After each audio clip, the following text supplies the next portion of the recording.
¿Cómo les va? Comienza con sentido público. ¡Qué puntualidad! Ya a punto de que sean las 4. A ver cuándo. 18 grados 7. Al final la fresca que prometían que iba a venir no vino un pomo, te digo honestamente. Pero bueno, aquí estamos. Se despejó un poco afuera. ¿Cómo anda afuera? ¿Podemos ver afuera, Juanchito? ¿Tenemos ventana afuera? Dale, a ver cómo anda la cosa. Mira qué lindo está. Rápido van. Qué manera de llover anoche. Qué forma de diluviar. Y prometían que iba a refrescar, finalmente no. Parece ser que el fin de semana sí finalmente va a ser una realidad el otoño. Por lo pronto, lindo programa por delante. Seguimos presentándote gente muy piola que va a estar formando parte de nuestro equipo. Empecemos, Martíncho. El Senado convirtió en ley el derecho a la identidad de género. También aprobó por amplia mayoría el derecho a la muerte digna. La CGT decide con Moyano o sin Moyano. Si se dan ciertas condiciones, hasta podrían volver los gordos a la central. Al central o a la central. ¿Cuál está bien? La central. La central, bien. Dicen que una de las condiciones para que vuelvan los gordos sería que agranden la puerta de la calle Azopardo. Hoy viene Ariel Sujarchuk para hablarnos de la elaboración de vino casero. Un cable señala que beber medio vaso de vino por día alarga la vida 5 años. O sea que Nacho Moreno, nuestro director, ya estaría viviendo como 2300 años. Yo conozco gente... Sí, yo conozco gente que va a vivir mucho entonces. Hoy viene con sentido una actriz que en pocos años hizo una carrera increíble, Julieta Cardinali. El lunes arranca en la televisión pública con En Terapia y cuenta con su participación especial. Una linda ficción que arranca. Martíncho, también estás trabajando ahí, ¿verdad? Vamos a hacer la previa el sábado. Está buenísimo, sí, muy lindo y es una... Mucha expectativa. Un elenco increíble. Peretti, Norma Leandro, Julieta Cardinali, Dolores Fonsi, Esbaraglia, Ailín Salas y Germán Palacio, para empezar a hablar. Bueno, vamos a comenzar con el programa ahora. Arranca Mariana y la noticia que tiene a Mariana, que te va a contar Mariana, tiene como protagonistas en realidad dos cuestiones que venían siendo debatidas ya desde hace un largo tiempo y hoy por hoy son realidad. Por suerte el Senado hizo que esto así fuera. Estamos hablando de la ley de muerte digna y de identidad de género, Mariana. Sí, dos leyes muy importantes realmente que se sancionaron ayer en el Senado con un amplísimo respaldo, podemos decir. No fue exactamente por unanimidad porque hubo algunas abstenciones, pero realmente con muchísimo respaldo. Y es interesante porque aunque se tratan de temas muy distintos, las dos lo que apuntan es a garantizar el derecho a la autonomía. En el caso de muerte digna, bueno, a poder elegir y rechazar tratamientos en los casos en que se produce lo que uno llama el encarnizamiento terapéutico. Tratamientos que son extraordinarios, que lo único que hacen es prolongar la agonía. Y en el caso de identidad de género, tiene que ver con el derecho a aceptar, a garantizar que las personas trans puedan nombrarse y llevar adelante los tratamientos que necesiten, en el caso de que los pidan en los hospitales públicos, de acuerdo a la identidad autopercibida. Esto es muy importante, es una ley de vanguardia que ya en otros países se han aprobado, pero que acá lo que apunta es a despatologizar, es decir, a no considerar como enfermos, que no tengan que probar que son enfermos para acceder a un cambio de documento, al nombre en el documento o a una operación. Después vamos a hablar mucho más de este tema porque tenemos una invitada, una activista que viene trabajando hace mucho tiempo, Loana Berkins, una gran mujer que ha luchado mucho por esta sanción y nos va a contar un poco más de lo que es la vida de las personas trans antes de esta ley. Y puntualmente sobre ley de muerte digna te voy a decir algunas cositas concretas, qué es lo que cambia. Por un lado, la situación es cuando hay un familiar que está en estado de inconsciencia. Creo que este es el punto clave, porque ya cualquier persona puede rechazar un tratamiento que considera excesivo, aún a costa de que ese rechazo pueda significar su muerte. Esto ya está contemplado. Lo que pasa es que muchas veces en los centros de salud esa voz no se toma en cuenta, ¿no? Hoy lo que plantea esta ley es, por un lado, los casos en que los pacientes estén en un estado de inconsciencia, los familiares directos van a poder tomar esas decisiones. ¿En qué casos? Cuando se trate de enfermedades terminales, incurables y los cuadros sean irreversibles. Este es un punto importante. Y también otro punto importante es el que establece lo que son las directivas anticipadas, que ya hay algunos hospitales como el CEMIC y el Hospital Italiano que lo están aplicando. Es decir, cuando un paciente se interna puede dejar por escrito cuál es su voluntad en estos casos, ¿no? De enfermedades terminales, cuadros irreversibles y cuando se supone que ya se está en una etapa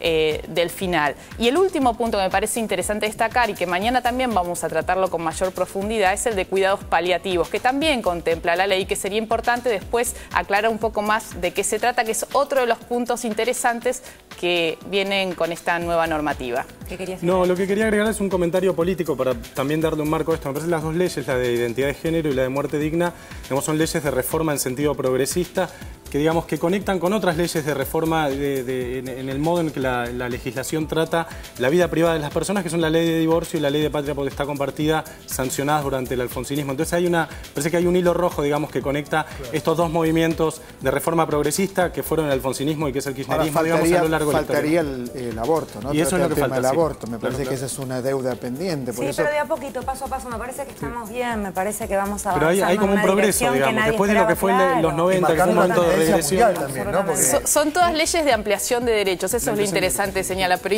coincido con Osvaldo que es importante incluir en este paquete también la cuestión de la despenalización del aborto, que lamentablemente ahora en este anteproyecto o esta comisión que se plantea de reforma del Código Penal ha quedado excluido en primer plano, pero debería discutirse en forma separada, sin duda, en el Congreso y pronto. Y ya cerramos, Juanchi, promesa, lo último que digo, y tiene que ver con Sofía Caram, compañera nuestra del programa durante los primeros años de Consentido. Bueno, Sofía trabajó mucho, tiene una historia personal, me permito decirlo, porque ella ayer contó un poco, tuvo una experiencia que tuvo lamentablemente con su hermanita, una hermana menor, y bueno, tuvieron la suerte, como contaba Sofía, de encontrar un equipo médico que entendió y que hizo la red suficiente como para acompañarlos en la decisión de que su hermana se fuera. Y una activista, estaba muy emocionada, Sofía, así que Sofía, desde acá te mandamos un beso enorme y nos pusimos muy contentos al verte allí trabajando tan bien como lo haces. Hoy la pueden ver en la pantalla de 360. ¿Cambiamos de tema? Dale, nos vamos a la CGT. ¿Qué anda pasando con la CGT? Mirá, porque te digo una sí, cosa, se sí. vienen las elecciones, ¿no? Sí, el 12. Y se están peleando mucho, hay como una discusión Sí. así como Sí, complicadita. está Sí. ahí. Ayer lo que pasó en concreto fue que algunos gremios que eran considerados moyanistas, básicamente los taxistas de Omar Viviani y los maquinistas, decidieron retirarle el apoyo a la candidatura de Moyano y sumarse a la candidatura de Antonio Caló, el líder de los metalúrgicos, que es la otra gran figura que se prepara para disputar de la CGT a Moyano. El 12 de julio va a haber elecciones en la Central Obrera. Va a ser la primera vez que se elige al secretario general de la CGT por el voto directo de los delegados. Hasta el momento el sistema de elección era que los secretarios generales recibían el mandato de sus delegados y a su vez, por mecanismos más o menos consensuados, llegaban a la definición del secretario general. Esta vez va a haber voto secreto y obligatorio directo, secreto y obligatorio de los delegados, que son quienes van a elegir al secretario general. Hay esto se puede descomponer, me parece, en dos ideas básicas, digamos. La elección del nuevo secretario general de la CGT va seguramente a destrabar algunos temas gremiales pendientes. Hay paritarias pendientes de resolución de algunos gremios importantes, como comercio, como bancarios, como UOCRA Construcción. De hecho, ayer hubo un paro muy fuerte de la UAM, de los metalúrgicos. Hay otros temas, la actualización del mínimo no imponible de ganancias, algo que Moyano viene reclamando, que varios... Sí, que aparecieron carteles. Varios gremios vienen reclamando y que el eso. gobierno está seguramente esperando a que se resuelva El sueldo no es esto. ganancia, algo así. Exactamente, sí, porque hasta ahora el mínimo imponible de ganancias anda por los 4.000, 5.000 pesos, que son sueldos que ya son bajos, digamos, ¿no? Y está también la actualización de las asignaciones familiares. O sea, estos son los temas estrictamente gremiales, sindicales, que podría destrabar la elección del nuevo secretario general de la CGT. También, obviamente, hay un costado político de esto, que es que Caló es un hombre mucho más cercano al gobierno y Moyano, por motivos, desde mi punto de vista, bastante inexplicables, ha decidido en los últimos meses adoptar una posición de mucha confrontación con el gobierno. De hecho, llegó a compararlo... ¿Con quién se va a liar? Moyano, sí. Y a Moyano le quedan los gremios del transporte, básicamente, que son gremios muy importantes, pero que no son fuertes, pero que no son todos. De todos modos, al haber elección directa por el voto de los delegados, puede que delegados de un gremio lo voten y voten al mismo tiempo a otro. O sea, va a cambiar, el cambio en la forma de elección del secretario general va a cambiar mucho cómo se va a definir, digamos. Sí, ¿no? Sí, sí. ¿Y cómo la ves? Hasta ahora es un misterio, porque nunca se hizo de esta manera. Claro, raro. Hasta el momento las elecciones, que eran 5 tipos, o 10 o 20, que se ponían de acuerdo a una mesa, salían y decían, este es el nuevo... Por eso cuando no se ponían de acuerdo se partía. Claro. Históricamente la CGT cuando no se pone de acuerdo en un secretario general se parte, como pasó en los 70, como pasó en los 60, como pasó en el alfonsinismo. Las famosas dos CGT. Exactamente, la CGT de los argentinos, la CGT de Azopardo, hay mucha en la historia argentina. Ahora, te hago una pregunta.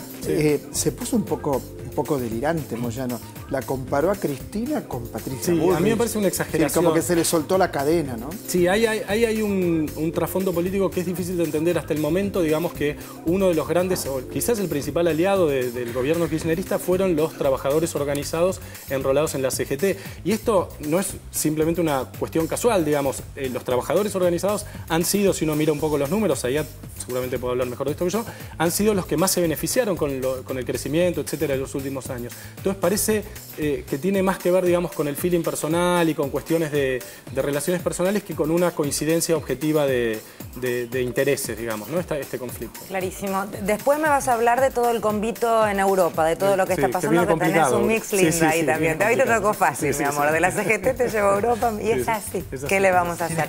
Vamos a una efeméride mejor, así descansamos y recordamos un momento histórico a nivel mundial.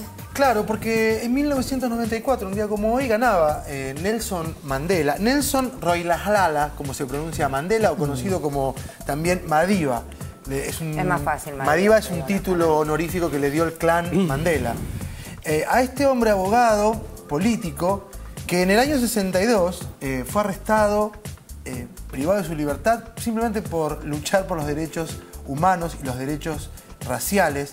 En el apartheid, y dicen los historiadores, la persecución a la raza negra más importante y más cruenta que dio la historia de la humanidad, que es Sudáfrica. Durante todo este tiempo, la permanencia de Mandela en la cárcel era realmente una cuestión de Estado y un dolor permanente para los derechos humanos en el mundo. Calculen, ¿no? Salió de la cárcel 27 años después.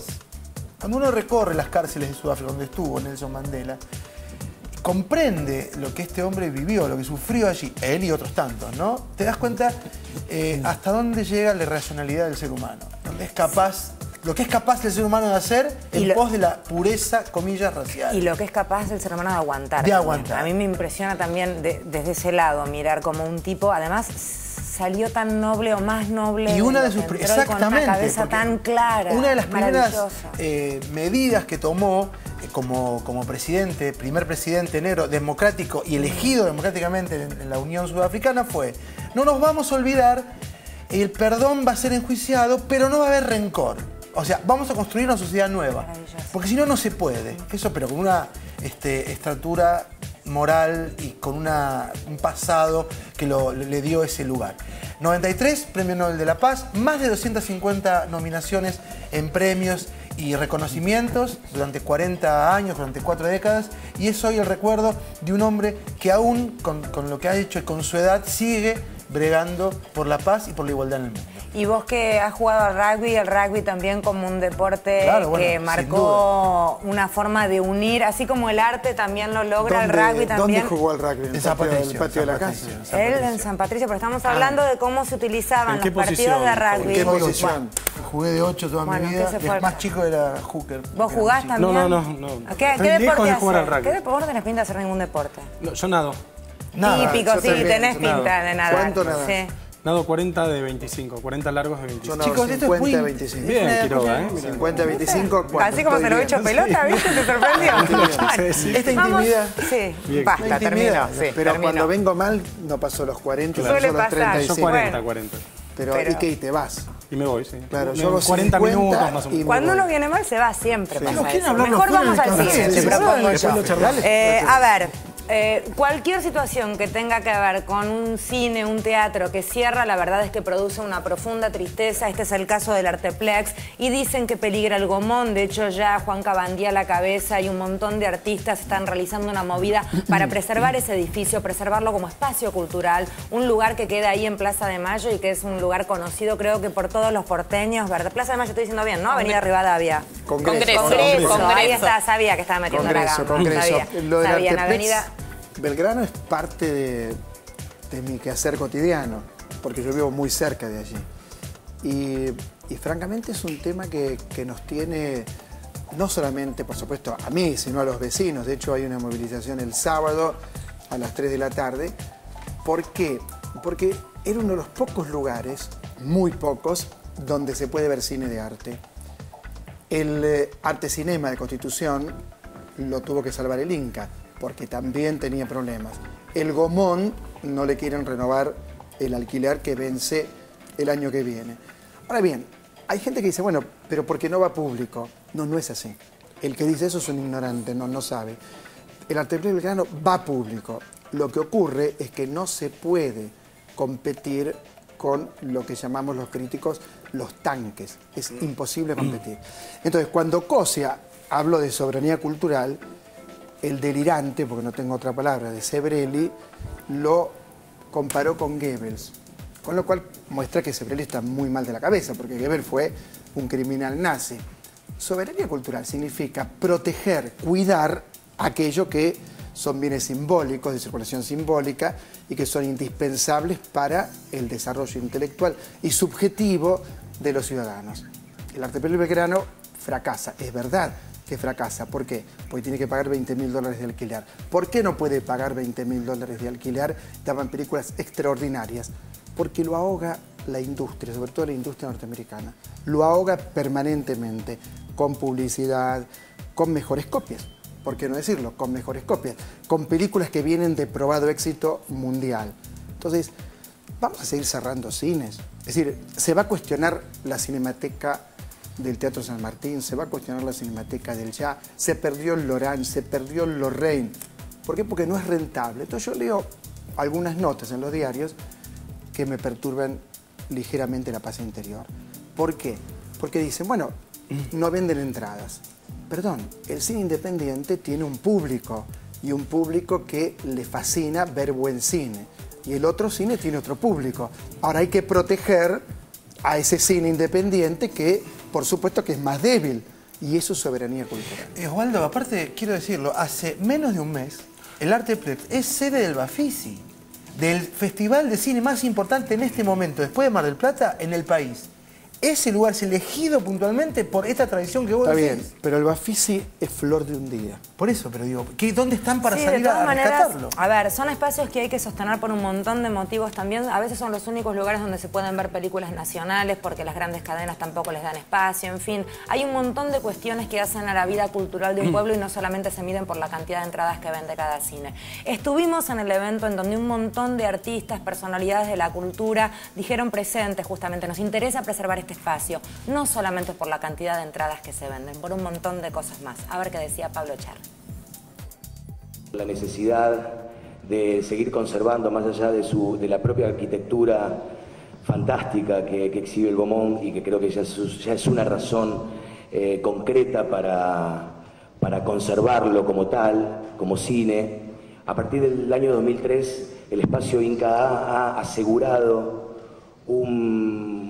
la posibilidad de exhibición del cine argentino, tener una sala específica donde pueden ser exhibidas cantidad de películas que ante el crecimiento de la competencia desleal, diría, bastante desleal, sabiendo que somos invadidos constantemente desde hace muchísimos años por lo que representa sobre todo el cine americano, el poder tener una sala y conservar una sala específica para poder realizar no solamente estrenos de películas argentinas, sino también festivales que en salas comerciales, en circuitos comerciales no tendrían ningún tipo de posibilidad, asegura una actividad absolutamente necesaria para nosotros porque somos parte de ella y vivimos de ella, nuestras familias viven de ella, tanto nosotros como una gran cantidad de gente que no es fácil de visibilizar, pero sobre todo del vecino, del ciudadano, del vecino en este caso, de poder ver sus propias historias. Pero creo que sí. Bueno, ojalá hablábamos de la cantidad de espacios que hay que son cada vez menos o lo importante que sería poder preservarlos de alguna manera. Así que desde acá todo nuestro apoyo y en lo que podamos colaborar aquí estamos. A ver, Marian, si yo te digo Hospital Muñiz, Hospital Álvarez, Borda, Piñeiro, ¿de qué estamos hablando? De problemas sin duda. Yo pensé que de salud, no. No, problemas edilicios, sobre todo de infraestructura en los hospitales porteños, lamentablemente. Es noticia a partir de estas cuestiones. Ya el año pasado, durante todo el año, reclamando el gas para el Borda. Bueno, todavía hay salas del Hospital Borda sin suministro de gas. Todavía, más de un año, es increíble.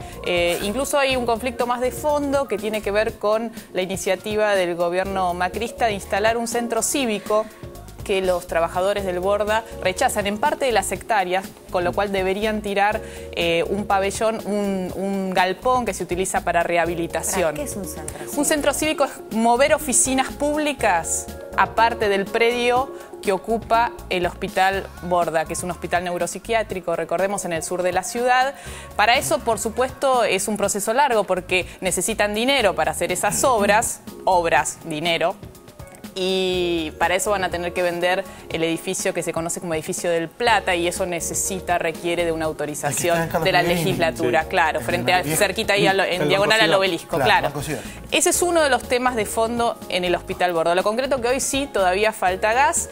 En el Hospital Muñiz hay 6 pabellones que están en estado de abandono y legisladores de la oposición, tanto del socialismo, mañana posiblemente tengamos una visita para hablar un poco más de este tema en el piso, y también del kirchnerismo, están recorriendo los hospitales y tratando de que el gobierno de Macri dé explicaciones de por qué falta dinero y el cumplimiento de estas obras. Por supuesto, el jefe de gobierno porteño salió a dar explicaciones, que dijo que las gestiones anteriores no se habían ocupado de la infraestructura. Sí. Te digo, lo agarra un terapeuta y lo destroza. Pero igual tardó un año, no un año sin gas. Un año, en un año no pudo. En algunas salas todavía nada. No. Hay algunas que sí, la mayoría sí, pero todavía hay salas del Borda, recordemos, un hospital neuropsiquiátrico, sí, donde mucha gente no tiene familiares que se ocupen de ella, que terminan ahí como un lugar de depósito, ¿no? Lamentablemente. Mucha gente que vive ahí, mucha gente que vive en el Borda. Mariana, yo me acuerdo que el plan de llevar oficinas y cosas cívicas de la ciudad hace rato que vienen hablando. Uno puede verlo como un negocio inmobiliario también, porque esos terrenos en el sur de la ciudad,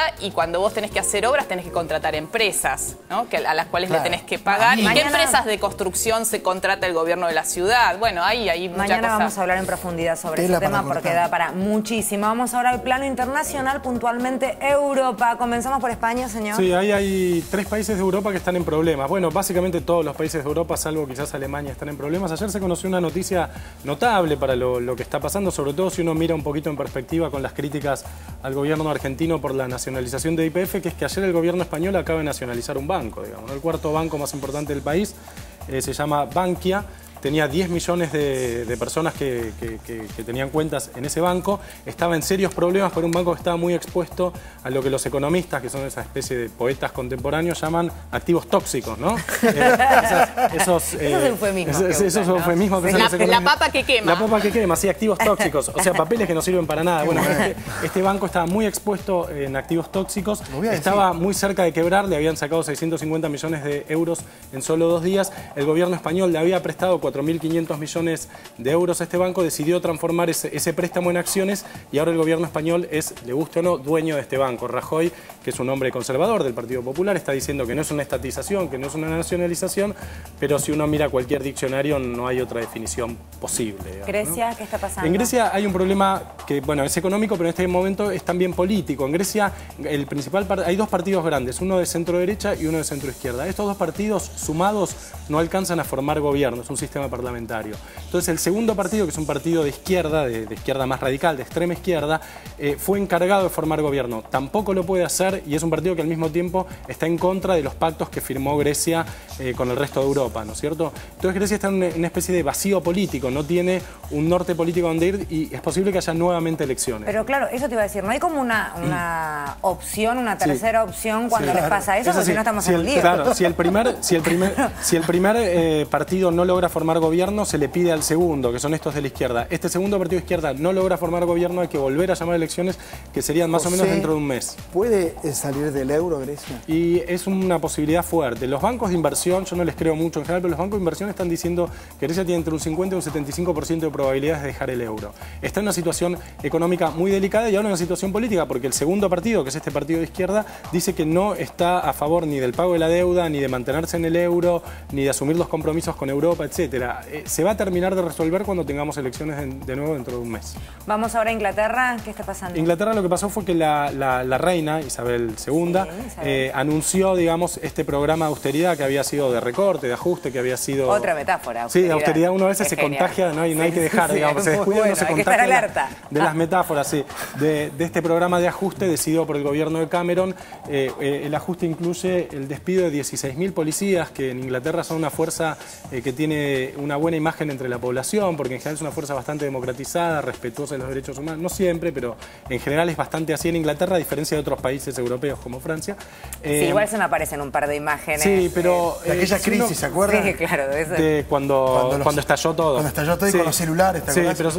pero sabes que no murió gente cuando estalló todo. No usan armas, No van muertos. desarmados. En muchos es una casos de las van desarmados. características. O sea, quiero decir, es una policía problemática Está bien. como cualquier policía, Sí, pero es una lógico. policía más respetuosa de los derechos humanos que otras. Bueno, la policía está de huelga hoy en Inglaterra por el anuncio Es el día para ir a robar. del recorte. Es el Ahora, día- una pregunta, Sí. ¿la monarquía también se hace autoajuste? Bueno, bueno, no lo venía haciendo. La monarquía inglesa era una monarquía muy ostentosa, muy dispendiosa, de las más ostentosas de Europa. La reina está tratando de cambiar. De hecho, tienen 70.000 nietos. Yo nunca me sé los nombres y demás, pero... 70.000 es una exageración. Bueno, me parece. ahí está lleno de nietos y princesas. Yo Sí, en general no amantes, sigo bien ¿viste? la genealogía, digamos, pero siempre se los ve en discotecas o paseando en Mónaco y demás. Sí, en unos barcos increíbles. Unos barcos Qué bien. fenomenales. Se visten horrible, la verdad. Se visten No mal, todos, sí. no No todos. los No, sigo digo, tanto. cuando el protocolar, el vestido protocolar, sí. Y el sombrero palangana. Pero sí hay una idea de las Bueno, monarquías ya va, europeas. Juanchi, esperá que estamos hablando de la parte divertida, que es la parte frívola. Hay una idea de las monarquías europeas de tratar de mostrar una imagen de mayor austeridad, en este caso vale la palabra. De hecho, el rey español pidió disculpas después de haber ido a cazar elefantes. Sí, a después París. de haber ido a cazar es lo menos que elefantes. podía. Escuchame, no dejó que... Porque le sacaron la foto. Porque lo engancharon. Porque le Con sacaron la la mano, foto. engancharon. matando elefantes. Sí. Hizo Y no- todo no mal. Fue festeja- avisado que se no iba. Con el yerno a punto No, de con caer la en cara, cana. sí, No todo mal. festeja las bodas de oro, ¿viste? No Y la festejan otra está indignada, ¿no? Van a hacer Lógico. solo un Pero álbum pará, de fotos. volvamos a Inglaterra. Sí. ¿Qué van a hacer con la jubilación? Que no lo contamos. La jubilación siquiera. van a aumentar la edad de jubilación como parte de este plan de ajuste, además del recorte en la policía, pero también en educación, en salud y en otros servicios. Van a aumentar la edad de jubilación de 65 a 68 años. Es justamente para pagar menos jubilaciones y hacer más sostenible. Yo te explico cosas del programa básicas. Cuando Sí. nos ponen la música es Nos que nos tenemos que- odian, tenemos que ir al corte y están todos en el control diciendo que somos unos estúpidos y irrespetuosos. Nos vamos a un corte. En el bloque que viene vamos a hablar de identidad de género. Viene Loana Berkins, una militante histórica, a contarnos un poco de su historia. ¿En qué cambia a partir de ahora todo? Ya te vas a enterar.